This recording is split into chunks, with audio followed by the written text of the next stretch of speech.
किया जले किन के न लइला के रे राजा जी तो कैसे में हर के पुरई बाटे रे राजा जी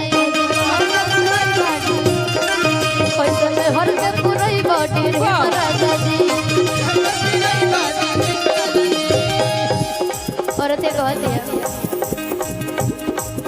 हमार माटी में मिलोला सब के निया के जाके सेवा तू करेला सब दिनिया के आजा आजा आजा डिंपल जी कहले अरे कितना हमर कहटत जवानी गहुए बा और कितना बलम राहत हमार लखनऊ ना आज पता कहे हमरा एकदम बढ़िया बढ़िया गाना याद आवा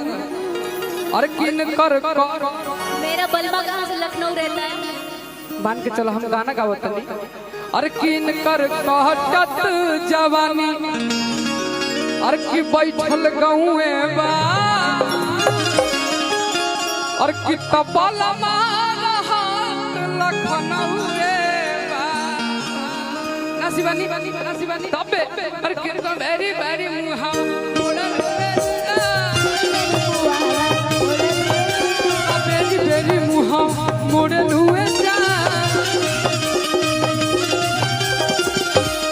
अरे कितना हमर पवन भैया के दिलवा का तोड़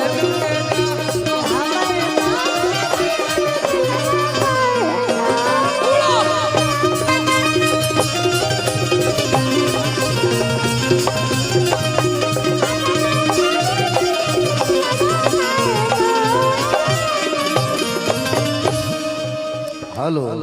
हेलो हेलो हेलो हेलो ठीक बा लीन है हम चाहम कि हमारे भाई बिकू खातिर एक बार जोरदार ताली बजा दी काफी मेहनत किया इन्होंने काफी बहुत मेहनत में 4 चांद लगवानी है ऐसा बात नहीं की आप अधूरे हैं ना मेरे और शिवानी जी भी बड़ा सहभागिता दर्ज करनी है तो मैं चाहूंगी कि आप मेरे बिना अधूरे हैं तो मेरा साथ दे सड़िया गुलबिया में गुलबिया सड़िया में हाँ क्या